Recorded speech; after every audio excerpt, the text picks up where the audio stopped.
Hi everyone and welcome back to Next Diecast. In today's video I'll be unboxing and doing a quick review of this 1/24th scale BMW M4 GTS made by Maisto. I got this model off of Amazon Warehouse Deals for $16. As you can see, it has some damage to the box and everything.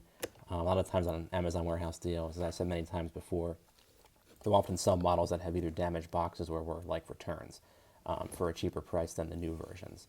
I think this particular model on Amazon new is around $21 or $22, so I actually did save a few bucks by buying the version that you see here.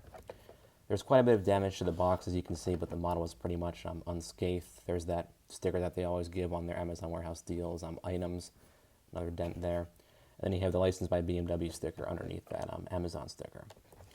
So we'll go ahead and get it out of the box, see what we got here.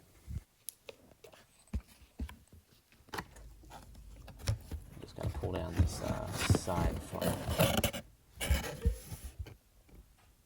There we go, there's our model from the side.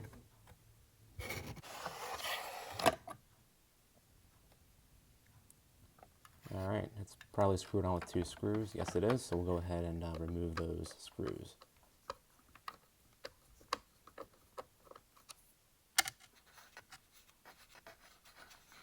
Sometimes the screws are a bit hard to get out. In this case they were pretty easy, which is good. I didn't have to use, pliers or anything to grab them with to pull them out.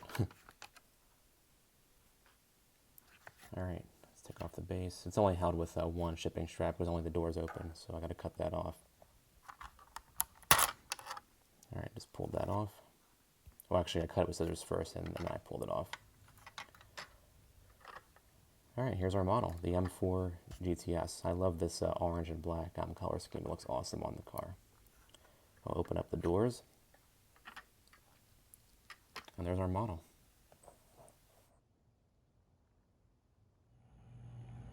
Alright, let's take a look at the details of the M4 GTS here.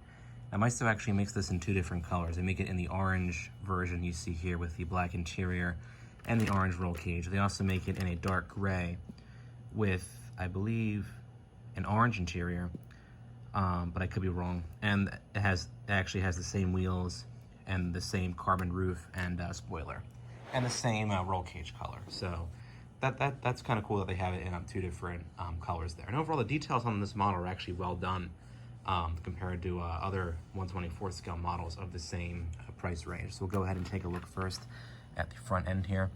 Maisto, I think, did an overall nice job with the shape of the front and with the detailing. The grills are actually separate pieces. They have kind of a slat pattern on them. They're not actually like perforated slats, but they sure look like they are. And that's actually cool to see.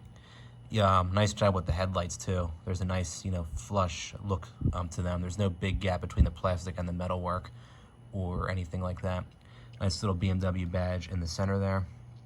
And you get this carbon fiber textured lip down here. I don't think that's the bumper. I'm not sure what this part's called, but the real car has, I think it's a front splitter maybe. It has that kind of orange accent in the front there, as you can see.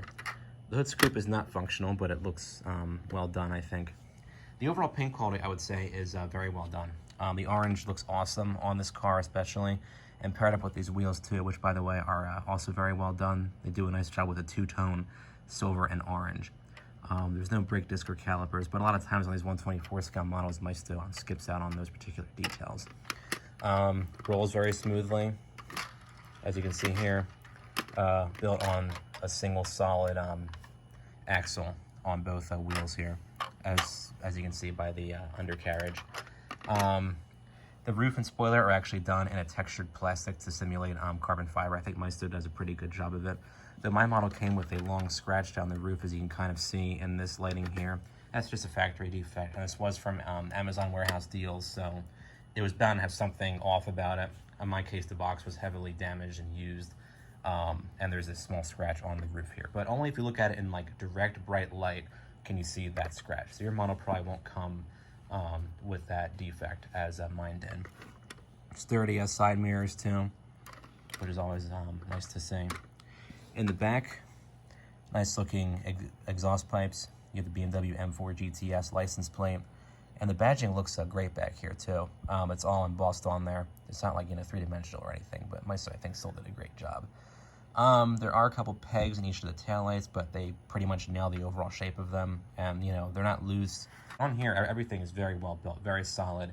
You could pick this car up. I have the spoiler. It does not move, so that's very nice to see.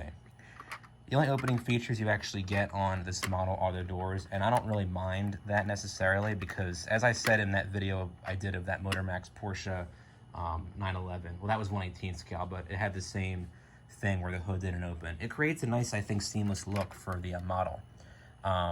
So when you have it on, you know, a shelf or anything, it looks really good from a distance. I guess it would have been nice if they had the opening hood, maybe have a little bit of engine detailing in there too, but at least you do get the opening doors. So take a look at the interior detailing next. Not too much to see on these door panels. They're just all black. They should definitely have silver door handles on them and maybe some button detailing. And everything is there. It's just not really colored in. The panels themselves are actually pretty flush though, and they're not loose. So at least they have that going for it. And the doors open at actually a nice angle, and they feel very sturdy when you open and close them. So that's a nice touch at least. Not much to really see on the interior in terms of detailing. It is a two-tone. You can see it has the light gray and black dashboard. All the buttons are on the center console in the proper spaces, as well as the vents, but they're just not really colored in. And that GPS screen looks like a slab of clay or something. I think they could have at least put like a sticker on there with like a GPS screen maybe, but it's just a kind of a slab kind of sticking out of the dashboard. Or maybe make the screen black or something. I'm not really sure why they made it look gray. It looks bizarre in that sense, but at least it is there. It's the proper size. It's just they should have maybe added the GPS sticker. I may go ahead and add that on later. So I think they did an overall good job with the seats here too. They are the proper size and shape, and you actually do get that roll cage behind them too, which is actually a separate plastic piece. It would be nice if they were maybe two-tone seats, or if they had maybe more detail on seatbelt buckles down there. But I think what they have there is just fine. They look well done overall. And the steering wheel is actually nicely detailed. You get the BMW badge in the center, and it has a nice texture to it too. And you do get pedals down there. I might color those in silver. They do a good job on those as well. And close up those doors. So if you're looking for a cheap, I guess 1/24 scale BMW to add to your collection, and specifically the M4, this is a good buy, I would say, for sure. You know, I paid a little bit under the regular price for it because it was an Amazon Warehouse Deals item. But if you find it for anywhere, you know, $20 and under, I would say it's well worth getting, because, you know, the build quality is very good. Lacking a bit of detail on the interior, but that's pretty much expected for these Maisto 1/24 scale models. I wish they would go back to, you know, doing the color and buttons and stuff on these cars. But I mean, the exterior, like the car itself looks really, really, you know, awesome with like the carbon fiber roof and the spoiler and everything, and these rims. And the gray one looks just as good, I think, in my opinion. Well, this video was helpful, and as always, feel free to comment down below, and don't forget to subscribe to my channel. And thanks for watching.